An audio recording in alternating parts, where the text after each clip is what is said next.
بسم اللہ الرحمن الرحیم۔ اللہم صلی علی سیدنا و مولانا محمد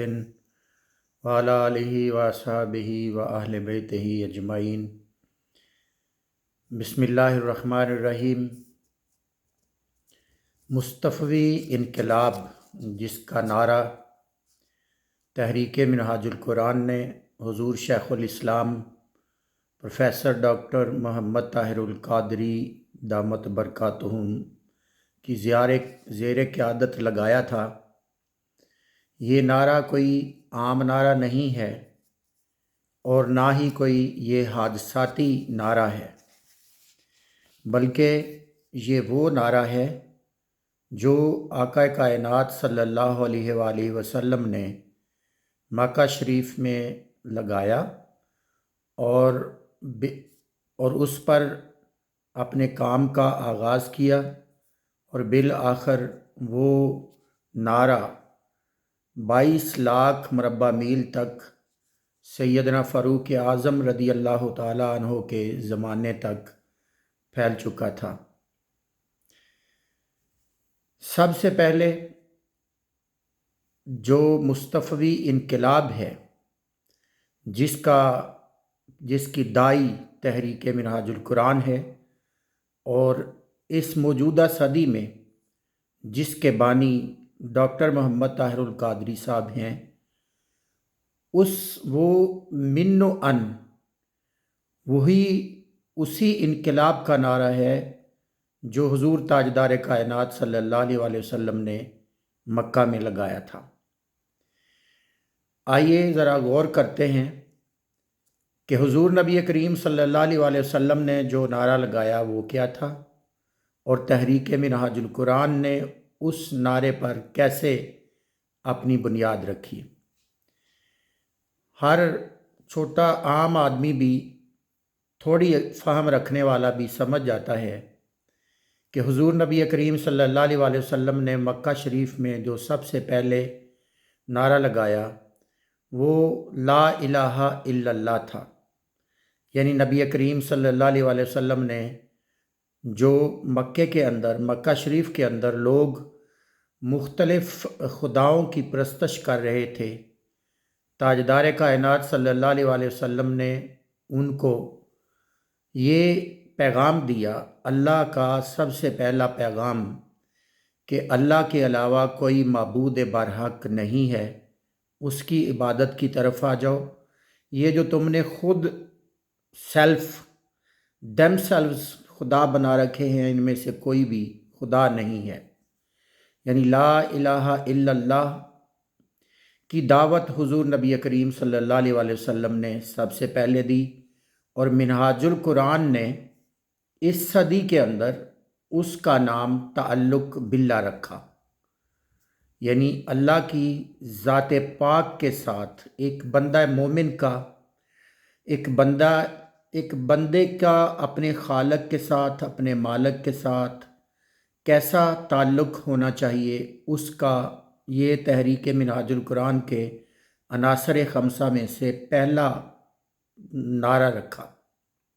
یعنی پہلا کام جس کو تحریک منہاج القرآن کرنا چاہتی ہے وہ تعلق باللہ ہے، اپنا اور اللہ کی مخلوق کا اور اللہ کے بندوں کا تعلق حضور تاجدار کائنات صلی اللہ علیہ وآلہ وسلم کے طفیل سے اللہ رب العزت کے ساتھ بندگی والا، اطاعت والا، محبت والا تعلق مضبوط کرنا چاہتی ہے۔ اور دوسرا نعرہ جو حضور تاجدار کائنات صلی اللہ علیہ وآلہ وسلم نے مکہ شریف میں لگایا، وہ فرمایا کہ کوئی الہ نہیں ہے سوائے اللہ کے، اور میں محمد صلی اللہ علیہ وآلہ وسلم اللہ کا رسول ہوں، لا الہ الا اللہ محمد الرسول اللہ۔ تو دوسرا جو نعرہ تھا وہ آقا کائنات صلی اللہ علیہ وآلہ وسلم نے اپنی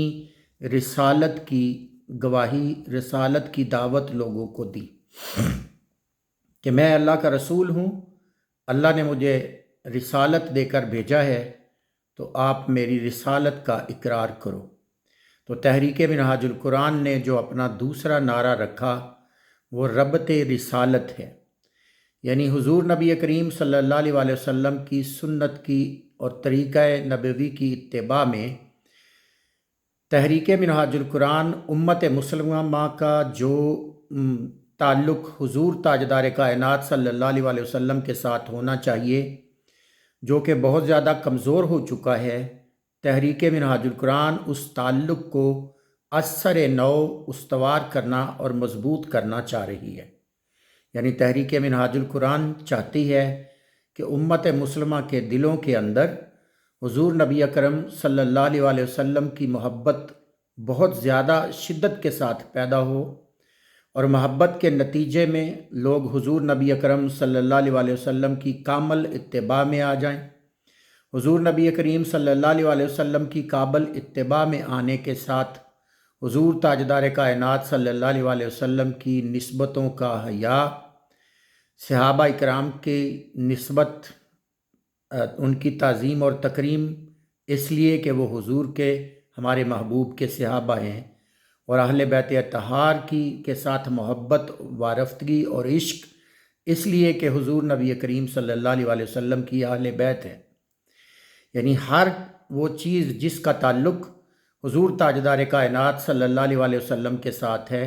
تحریک منہاج القرآن امت مسلمہ کا ہر اس چیز کے ساتھ عزت، ادب، احترام، محبت اور پیار والا تعلق قائم کرنا چاہتی ہے۔ اور تیسری دعوت جو تاجدار کائنات صلی اللہ علیہ وسلم نے اپنے صحابہ کو اس وقت عوام الناس کو دی، وہ فرمایا کہ اللہ ایک ہے، اس کی عبادت کرو، میں اللہ کا رسول ہوں، میری رسالت کا اقرار کرو، میری رسالت پر ایمان لاؤ۔ اور تیسری بات تاجدار کائنات صلی اللہ علیہ وسلم نے فرمایا کہ یہ اللہ کا کلام ہے قرآن، جو میرے اوپر نازل ہوتا ہے، اور یہ انسانیت کے لیے ہدایت، راہ ہدایت ہے، قیامت تک کے لیے یہ راہ ہدایت ہے۔ یعنی تیسری دعوت حضور تاجدار کائنات صلی اللہ علیہ وسلم نے اس وقت جو لوگوں کو دی وہ قرآن مجید کی دعوت تھی، اللہ کے کلام پر ایمان لانے کی دعوت تھی۔ تو تحریک منہاج القرآن نے جو اپنا تیسرا ٹارگٹ رکھا یا تیسرا اپنا مقصد رکھا، وہ رجوع الی القرآن ہے۔ یعنی لوگوں کا رجوع خالصتاً قرآن مجید کی طرف کرنا، ہر اپنے مسئلے کا استنباط اور ہر مسئلے کا حل سب سے پہلے قرآن مجید سے جوڑنا، قرآن مجید کے ساتھ ہدایت لینے والا تعلق، قرآن مجید کے ساتھ محبت کرنے والا تعلق، قرآن مجید کی تلاوت اور اس کے معنی اور معارف کو اور تفاسیر کو سمجھنے والا تعلق، یہ جو امت مسلمہ کا قرآن مجید کے ساتھ بھی بہت زیادہ کمزور ہو چکا ہے، اس تعلق کو اثر نو مضبوط کرنا، یہ تحریک منہاج القرآن کا تیسرا مقصد ہے۔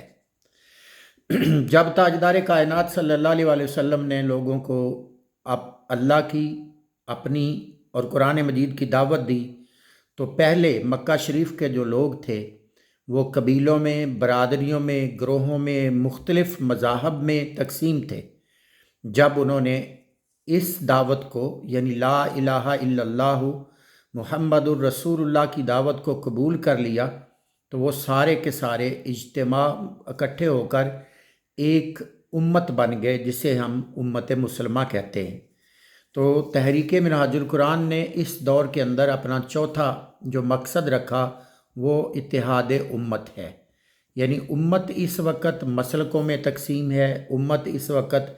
فرقوں میں، گروہوں میں تقسیم ہے۔ تحریک منہاج القرآن کا کہنا یہ ہے کہ آپ اپنے اپنے مسلک پر عمل کریں، اس میں کسی قسم کی کوئی ہماری طرف سے یا کسی بھی طرف سے اس پر قدغن نہیں ہونی چاہیے۔ ہر کوئی اپنے اپنے مسلک پر رہے، ہم کسی کے مسلک کو چھیڑنا نہیں چاہتے اور اپنا مسلک چھوڑنا نہیں چاہتے، لیکن جہاں پہ امت مسلمہ کا وسیع تر مفاد ہو اور پوری امت کا مفاد ہو، وہاں پر ہم اپنے مسلکوں کی دیواروں اور چار دیواریوں کے اندر نظر نہ آئیں، بلکہ ہم حضور تاجدار کائنات صلی اللہ علیہ وسلم کی امت نظر آئیں۔ وہاں کوئی وہابی، شیعہ، سنی، دیوبندی، بریلوی ETC یہ نہ نظر آئیں، بلکہ جہاں امت مسلمہ کا کاز ہو، جیسے فلسطین کا مسئلہ ہے، کشمیر کا مسئلہ ہے، باقی اوورآل امت مسلمہ کے جو اجتماعی مسائل ہیں وہاں پر ہم ایک امت نظر آئیں۔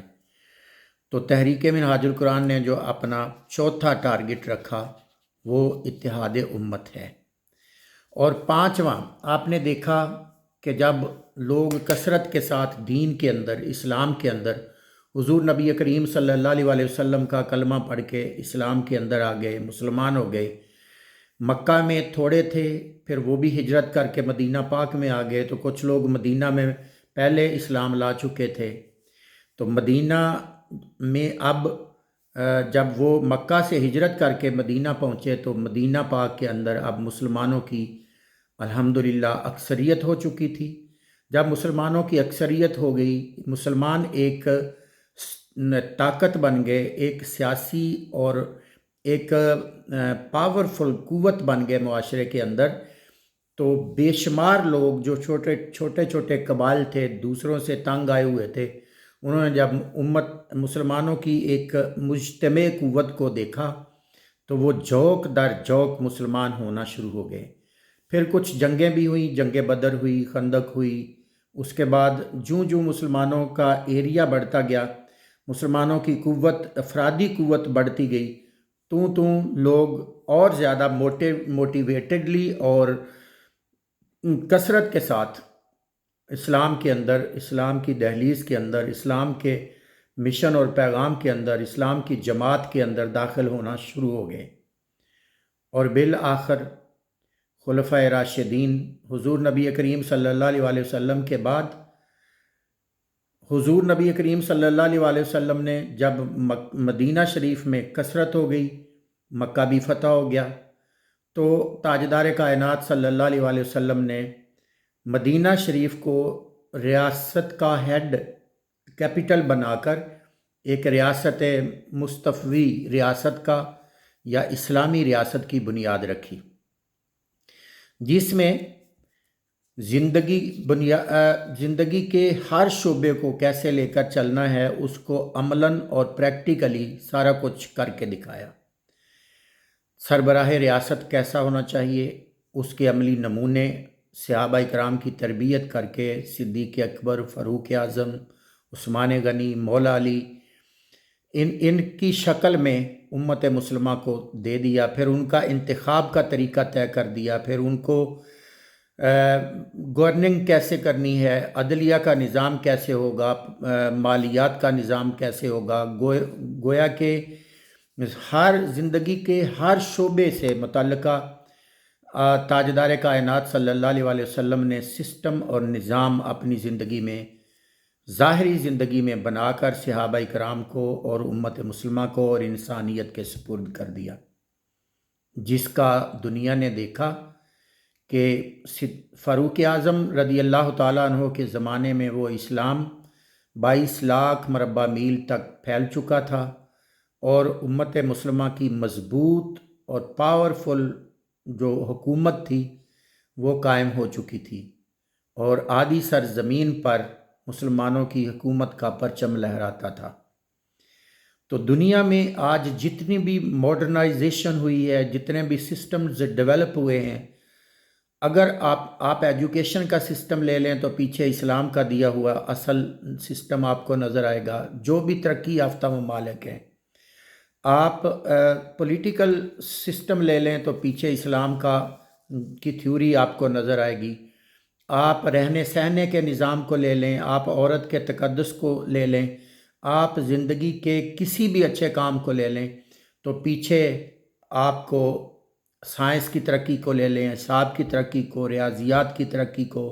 بایو کی ترقی کو، کیمسٹری، فزکس اور ٹیکنالوجی کی ترقی کو، کسی بھی اینگل سے آپ پیچھے جا کر دیکھیں تو ہر چیز، ہر ترقی کے پیچھے اسلام کے دیے ہوئے سنہری اصول اپنائے گئے ہیں، اور جنہوں نے ان سنہری اصولوں کو اپنایا وہی دنیا پر حاکم رہے تھے، پہلے بھی تھے اور آج بھی ہیں۔ اگرچہ انہوں نے کلمہ نہیں پڑھا، مگر حقیقت یہ ہے کہ وہ سارے کے سارے لوگ حضور نبی کریم صلی اللہ علیہ وسلم کی دی ہوئی روشنی سے ہی روشنی لے کر علم لے کر آگے اپنے آپ کو ڈیولپ کر رہے ہیں اور کرتے رہیں گے۔ لیکن مسلمانوں نے فرقوں میں پڑھ کر، گروہوں میں پڑھ کر اس سارے چیز کو چھوڑ دیا، اس سارے رستے کو، اس سارے مشن کو چھوڑ دیا، تو نتیجتاً ذلت اور خواری ہمارا مقدر بنی۔ آج بھی اگر ہم نکلنا چاہتے ہیں اس مخمصے سے اور امت مسلمہ کو سربلند دیکھنا چاہتے ہیں، تو اس کا صرف اور صرف واحد حل یہ ہے کہ امت مسلمہ پھر اس طرف پلٹے جس طرف آقا کائنات صلی اللہ علیہ وسلم نے دعوت دی، یعنی اپنا اللہ سے تعلق مضبوط کرے، اپنا رسول پاک سے تعلق مضبوط کرے، قرآن مجید سے مکمل رہنمائی حاصل کرے، اور ان ساری چیزوں کے باوجود جہاں اختلاف رائے ہے وہ اپنے ساتھ رکھ کر ایک امت بن جائے۔ جب ایک امت بن جائیں گے تو جس طرح حضور تاجدار کائنات صلی اللہ علیہ وسلم کی زیر قیادت سارے لوگ جب مجتمع ہو گئے، اکٹھے ہو گئے، ایک جماعت اور ایک امت بن گئے، تو اللہ رب العزت نے مسلمانوں کو ایک مملکت بھی دے دی، ایک حکومت بھی دے دی، ایک پرامن معاشرہ بھی مسلمانوں کو دے دیا۔ تو اگر ہم آج بھی چاہتے ہیں کہ آنے والے وقت میں مسلمانوں کی کوئی سنی جائے اور مسلمانوں کو تحفظ ملے اور اسلام سر بلند ہو اور ہر طرف اسلام کا پرچم لہرائے، تو اس کا طریقہ یہی ہے کہ تعلق باللہ، اللہ کی ذات سے تعلق جوڑو، ربط رسالت، رسول پاک سے تعلق اپنا مضبوط کرو، رجوع الی القرآن، ادھر ادھر چھوڑ کر قرآن مجید سے جڑ جاؤ، اور پھر آخر میں ان تینوں چیزوں پر متحد ہو جاؤ۔ اگر آج بھی تم متحد ہو جاؤ تو آگ ابراہیم علیہ السلام کا گلزار کی طرح کا گلزار پیدا کر سکتی ہے، اگر ہمارا یقین کامل ہو جائے۔ اللہ رب العزت ہمارے حال پہ خصوصی کرم فرمائے اور ہمیں حقیقت حال کو سمجھنے کی توفیق عطا فرمائے، اور وقت کا جو امام ہے، وقت کی جو لیڈرشپ ہے اصل امت مسلمہ کی، اس کا ہمیں ساتھ دینے کی توفیق عطا فرمائے۔ وما علیہ الا البلاغ المبین۔